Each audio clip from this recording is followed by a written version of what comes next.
दोस्तों, मेरे चैनल को जरूर सब्सक्राइब करें। आपका बहुत बहुत धन्यवाद।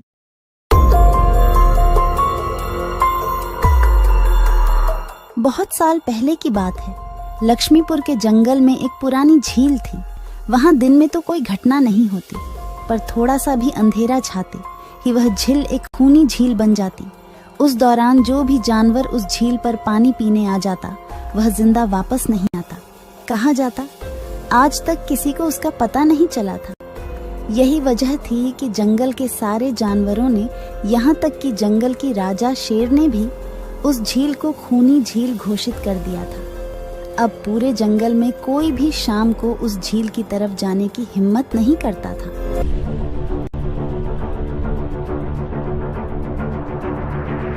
एक दिन उस जंगल में एक बंदर आ जाता है। उसकी और खरगोश की मुलाकात होती है। अरे बंदर भाई, कौन हो तुम? पहले तो तुम्हें इस जंगल में कभी नहीं देखा। खरगोश भाई, आज तक मैं शहर में इंसानों के बीच चिड़ियाघर में था। किसी तरह आजाद होकर आया हूँ। क्या इस जंगल में मेरे रहने के लिए कोई जगह है?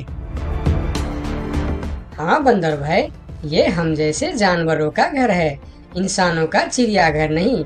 आओ, मैं तुम्हें पूरी जंगल की सैर करवाता हूँ, सारी जगह के बारे में बताता हूँ। जो जगह पसंद आए वहीं टिक जाना। और खरगोश बंदर को पूरा जंगल घुमाता है। हाथी, जिराफ जैसे कई जानवरों के रहने की जगह ही नहीं, वहाँ के राजा शेर की भी गुफा दिखाता है, पर उस खूनी झील के बारे में ना बताता है और ना उसे वह दिखाने ले जाता है। बंदर वहीं बरगद के एक बड़े से पेड़ को अपने रहने के लिए पसंद कर लेता है। वहां रहते हुए अभी उसे 2 दिन ही गुजरते हैं कि तीसरे दिन शाम को घूमता हुआ वह उसी खूनी झील के पास पहुंच जाता है। अरे वाह, कितने सुंदर झील है। जी तो करता है ठंडे ठंडे पानी में कूद कर नहा लूं, लेकिन सर्दी होने का डर है। चलो, आज सिर्फ ठंडा ठंडा पानी से अपना प्यास ही बुझा लेते हैं।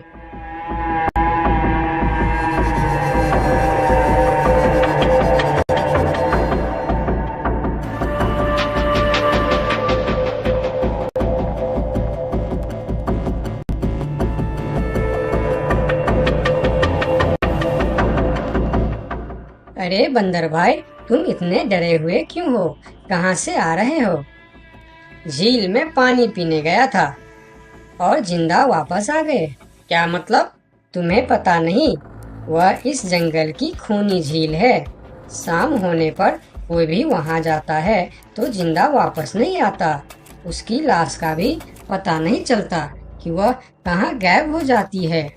इसीलिए शाम होते ही कोई भी उस खूनी झील की तरफ नहीं जाता। ये हमारे राजा का आदेश भी है। कमाल है, मुझे तो पता ही नहीं। कैसे पता नहीं? तुम्हें वह खरगोश भाई ने बताया नहीं? लो, खरगोश भाई भी आ गया। अरे खरगोश भाई, आपकी वजह से आज बंदर भाई की जान जाते जाते बची। मेरी वजह से? हाँ, तुमने बंदर भाई को पूरा जंगल घुमाया, हर जगह के बारे में बताया। इस खूनी झील के बारे में क्यों नहीं बताया? भूल गया भाई, मैंने तो सोचा ये तो पेड़ पे रहते हैं, इन्हें झील से क्या काम। अभी अभी इन्हें खूनी झील की खूनी ने पकड़ने की कोशिश की, ये तो बाल बाल बच गए, वरना खूनी झील की खूनी, क्या तुमने उसे देखा? क्यों, क्या तुम लोगों ने आज तक नहीं देखा? नहीं, हम में से कोई कभी भी शाम को उस तरफ जाते ही नहीं और दिन में कोई घटना नहीं होती। और यह बात वह जाकर शेर के दरबार में सभी को बताता है। उसकी बात सुनकर किसी को भी यकीन नहीं आता है। क्या बात कर रहे हो बंदर? मैं सच कह रहा हूँ महाराज, लेकिन हम लोगों तो कभी आज तक देखा ही नहीं, क्योंकि आप लोग उसे खूनी झील समझकर दिन में ही वहाँ जाते हो और शाम होते ही आप लोग डर के मारे वहाँ जाना बंद कर देते हो। पूरे दिन वह मगरमच्छ झील में छुपा रहता है, शाम होते ही चुपचाप निकलता है और झील के पास पानी पीने आए जानवरों को खा जाता है। और आप लोग समझते हैं कि यह झील ही खूनी है, जबकि खूनी यह झील नहीं, इसमें छिपा हुआ मगरमच्छ है। हमें तो यकीन नहीं हो रहा है। वही तो बंदर भाई, हमें अगर पहले पता होता कि आप इतने बड़े झूठे हो तो हम अपने जंगल में आपको रहने की कभी जगह नहीं देते। अरे यार, आप लोग मेरे बात पर यकीन क्यों नहीं करते? मैं आप लोगों का भलाई के लिए ही बोल रहा हूँ। अगर तुम्हारी बात सच्ची है तो क्या तुम उस मगरमच्छ को हमें दिखा सकते हो? क्यों नहीं महाराज, आज शाम होते ही आप लोग वहाँ जाकर पेड़ और पत्थरों के बीच छुप जाना। और फिर शाम को वह सभी उस खूनी झील के पास जाकर छिप जाते हैं। झील के किनारे जाकर बंदर 2-3 बड़े बड़े पत्थर उस झील के पानी में फेंकता है। पत्थर के गिरने की छपाक छपाक की आवाज सुनकर मगरमच्छ पानी के अंदर चलता हुआ शिकार करने वहां आता है। मगर वहां पेड़ के पीछे छिपे दिखाई देते हाथी को देखकर वह सावधान हो जाता है और सोचता है, अच्छा, तो यह लोग मुझे छुपकर देखने आए हैं। अब मैं क्या करूं? हाँ, ये लोग तो बेवकूफ है। इन्हें फिर से बेवकूफ बनाते हैं। मैं फिर से पत्थर बन जाता हूँ। देखा, हमने कहा था ना, झील में एक बड़ा सा पत्थर है। हाँ, देखो, यही पत्थर तो हमें हमेशा रात में दिखाई देता है। हाँ, वही तो। ये पत्थर सिर्फ रात को क्यों दिखता है, दिन में क्यों नहीं दिखता, कभी सोचा है? हाँ, रात को चंद्रमा की वजह से पानी में ज्वार आता है तो वह पत्थर ऊपर हो जाता है। दिन में ज्वार नहीं आता तो पत्थर पानी में डूबा रहता है। उनकी बेवकूफी भरी बातें सुनकर बंदर परेशान हो जाता है। अरे यार, तुम लोग भी ना समझते ही नहीं। ठीक है, चलो एक काम करते हैं। तुम लोगों को लगता है ना कि वह बड़ा पत्थर, कि वह बड़ा ही मजबूत पत्थर है। अगर यह खुद ही बता दे कि यह एक मजबूत पत्थर है तो मैं भी मान जाऊंगा और अभी गुलाटी मारते हुए झील में छलांग लगा दूंगा और तैरता हुआ इस तरफ से उस तरफ चला जाऊंगा। यह सुनकर मगरमच्छ के मुंह में पानी आ जाता है। लगता है आज बंदर का नरम नरम मांस खाने का मौका मिलेगा। वैसे भी ये सारे जानवर बेवकूफ है। आज तक मुझे पत्थर ही समझते आए हैं। मैं पत्थर हूँ, मैं मजबूत पत्थर हूँ। सुना आप लोगों ने? ये कैसे आप लोगों को बेवकूफ समझता है? अरे पत्थर भी कभी बोलते हैं क्या? अब सभी की समझ में बंदर की बात आ जाती है। रात भर सभी शेर राजा की गुफा में मीटिंग करते हैं। बंदर सही कह रहा था। यह मगरमच्छ जरूर कहीं दूसरे जगह से हमारे जंगल में आ गया है। लेकिन अब क्या करे? अगर धरती पर होता तो मैं उसे धूल चटा देता था, लेकिन पानी में हमारा शक्ति कम हो जाती है। तो क्या इससे हमें कभी छुटकारा नहीं मिलेगा महाराज? मेरे ख्याल से तो नहीं। मिलेगा महाराज। ये पानी में भी रहेगा, हमें देखेगा भी, मगर वह कुछ कर नहीं पाएगा। ये कैसे हो सकता है? हो सकता है हाथी भाई। बस आप लोग मुझे 2 बड़े बड़े रस्सी दे दो। रस्सी का क्या करोगे? मैं शहर के चिड़ियाखाना में था तो एक एक तरीका सीखा है जानवरों पर कब्जा करने की। हम इस पर कब्जा कर लेंगे। और बंदर को 2 बड़ी बड़ी रस्सी लाकर दी जाती है। फिर बंदर उन सभी के साथ रस्सी लेकर उस खूनी झील पर पहुंचता है।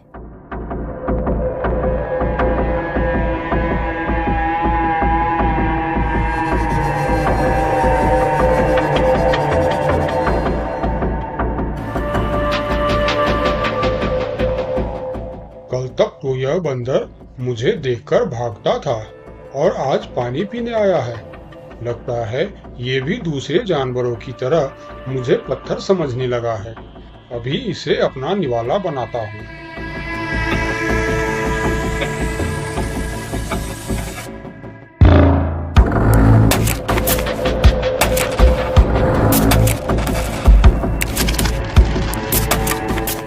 अरे, ये तो भाग भी नहीं पा रहा है। अब यह जितना ज्यादा फरफराएगा उतना यह फंदा कसता जाएगा और चुपचाप रहेगा तो फंदा ढीला रहेगा। जैसे यह फिर हिलेगा फिर फंदा कसता जाएगा। अब ना यह इससे छूट सकता है और ना पानी में जा सकता है।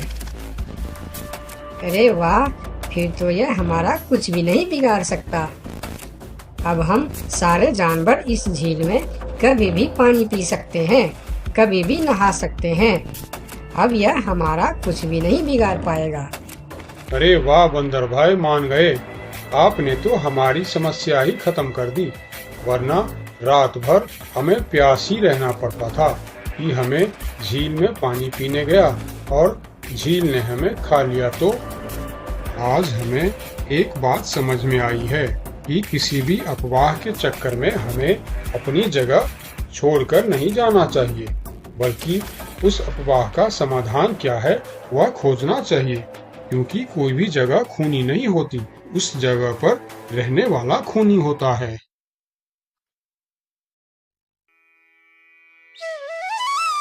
बहुत साल पहले की बात है। लक्ष्मी नगर में एक बहुत बड़ा जंगल हुआ करता था। उस जंगल में शेर खान नाम का एक शेर रहता था। वह जंगल का राजा था। उसके शासनकाल में जंगल के सभी जानवर सुखी और शांति से रहते थे। यदि जंगल में कोई भी जानवर गलत काम करता तो शेर खान उसे दंड देते थे। वह कमजोर जानवरों की रक्षा भी करते थे। एक दिन शेर खान अपने गुफा के सामने बैठे थे। तभी उसका दोस्त भालू उसके पास आया। फिर दोनों दोस्त मिलकर जंगल और जंगल के जानवरों के बारे में आलोचना करने लगे। मैं इस जंगल का सबसे शक्तिशाली जानवर हूँ। मेरे सामने जंगल का कोई भी जानवर टिक नहीं सकता।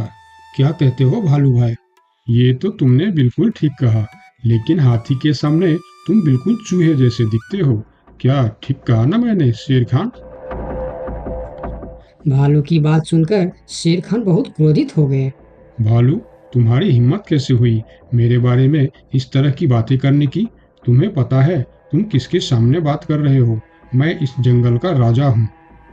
तुम मेरे दोस्त हो, इसीलिए तुम्हारे साथ मैं थोड़ा मजाक कर रहा था। तुम मेरे बात का बुरा मत मानना शेर खान।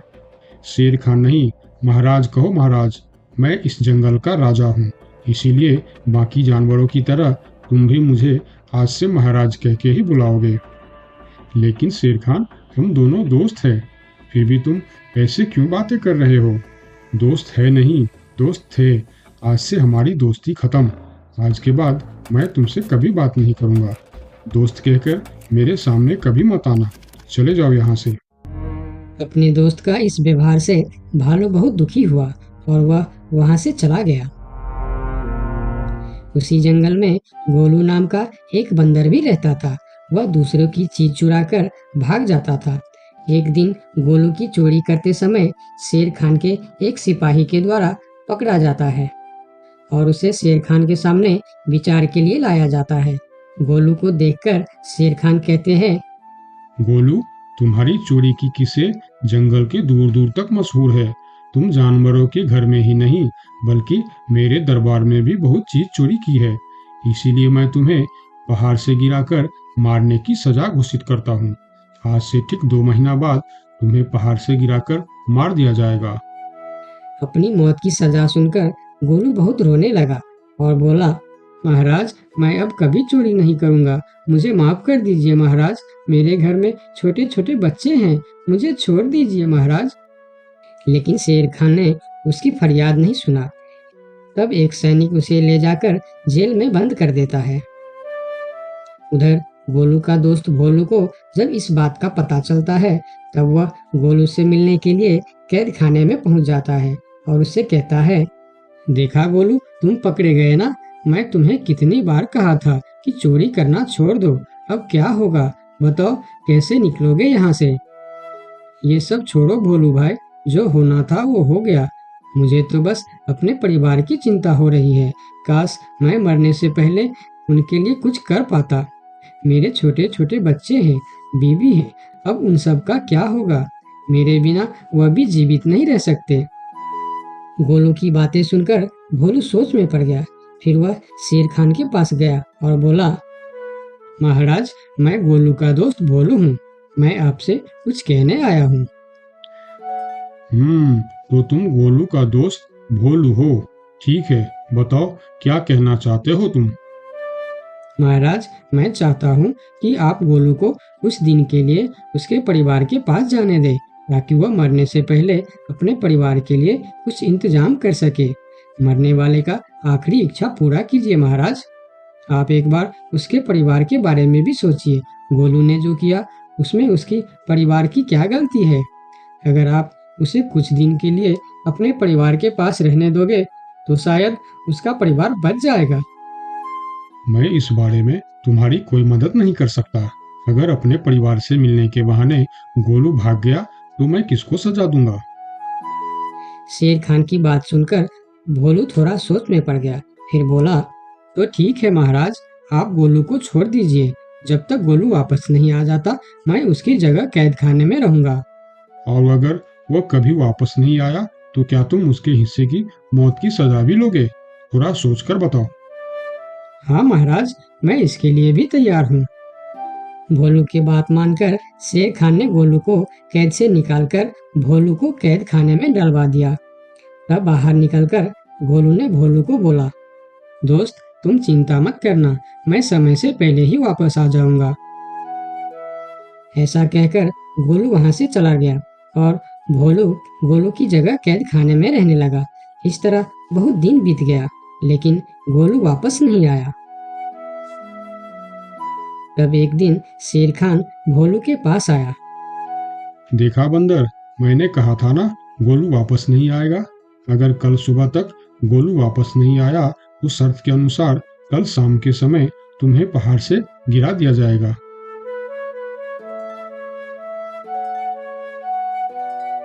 अगले दिन भी जब गोलू वापस नहीं आया तब शेर खान और उनके सैनिक भोलू को लेकर पहाड़ के किनारे पर गए। फिर भोलू को खाई के किनारे खड़ा करके शेर खान ने कहा, देखा ना मूर्ख बंदर, तुम्हारे दोस्त तुमको धोखा देकर चला गया। अब तुम मरने के लिए तैयार हो जाओ। लेकिन इस बार भी गोलू नहीं डरा और बोला, कोई बात नहीं महाराज, मैं अपने दोस्त के लिए मरने के लिए भी तैयार हूँ। मैं यह जानकर बहुत खुश हूँ कि मेरा दोस्त अपने परिवार के साथ खुश है। मेरे आगे पीछे और कोई नहीं है, मैं तैयार हूँ महाराज। शेर खान और भोलू के बीच बातचीत चल ही रही थी कि तभी थोड़ी दूर पर गोलू उनके और आता हुआ दिखाई दिया। फिर पास आकर उसने बोला, तुम्हें ऐसा करने की कोई जरूरत नहीं है दोस्त। तुमने मेरे लिए जो किया उसके लिए तुम्हारा बहुत बहुत शुक्रिया। अब मैं अपनी सजा पूरी करने के लिए तैयार हूँ। महाराज छोड़ दीजिए मेरे दोस्त को। गोलू, तुम्हें वापस आने की क्या जरूरत थी? मैं यह सजा ले लेता था। तुम्हारे घर में छोटे छोटे बच्चे हैं, बीवी है, उनका क्या होगा? मेरे परिवार में मेरे अलावा और कोई नहीं है, इसीलिए यदि मैं मर भी जाऊं तो मेरे लिए किसी को कोई दुख नहीं होगी। तुम यहाँ से चले जाओ। नहीं दोस्त, गलती मैंने की है, इसीलिए सजा भी मुझे ही मिलनी चाहिए। उन दोनों की दोस्ती को देखकर शेर खान सोचने लगे, ये दोनों अपने दोस्ती के खातिर एक दूसरे के लिए जान देने के लिए तैयार है, और मैं एक छोटी सी बात के लिए अपने सबसे अच्छे मित्र भालू से दोस्ती तोड़ दी। यह मैंने बहुत बड़ा गलती कर दी। मुझे इसका प्रायश्चित करना ही होगा। किसी को मरने की कोई जरूरत नहीं है। तुम दोनों की दोस्ती देखकर मैं गोलू की सजा माफ करता हूँ। और याद रखना गोलू, अगर तुमने फिर से चोरी की तो अगली बार मैं तुम्हारी सजा माफ नहीं कर पाऊंगा। नहीं नहीं महाराज, आज के बाद मैं फिर कभी ऐसा गलती नहीं करूंगा। आज से मैं ईमानदारी से मेहनत करके अपना परिवार चलाऊंगा। आपका बहुत बहुत धन्यवाद महाराज। ठीक है, अब तुम लोग यहाँ से जा सकते हो। उनके जाने के बाद शेर खान सीधा अपने दोस्त भालू के पास गया। भालू मेरा दोस्त, मैं यहाँ तुमसे माफी मांगने के लिए आया हूँ। मैंने जो उस दिन तुम्हारे साथ व्यवहार किया वह बहुत गलत था। मैं बहुत शर्मिंदा हूँ, मुझे माफ कर दो मेरे दोस्त। लेकिन महाराज, आपने तो कहा था। महाराज नहीं, शेर खान बोलो, शेर खान। आज से तुम मुझे महाराज नहीं शेर खान ही बुलाओगे, क्योंकि दोस्त एक दूसरे के नाम लेकर ही बुलाते हैं। आज से तुम मेरे सबसे अच्छे दोस्त हो। गोलू और भोलू की दोस्ती देखकर शेर खान को अपनी गलती का एहसास हुआ और उसने भालू से माफी मांगी और दोनों फिर से दोस्त बन गए। तो दोस्तों, इस कहानी से हमें यह सीख मिलता है कि कभी-कभी दूसरे के अच्छाइयों को देखकर भी हम अच्छा बन जाते हैं। इसीलिए हमें हमेशा अच्छे लोगों के साथ ही दोस्ती रखनी चाहिए और अच्छे-अच्छे काम भी करनी चाहिए। आपका बहुत-बहुत धन्यवाद।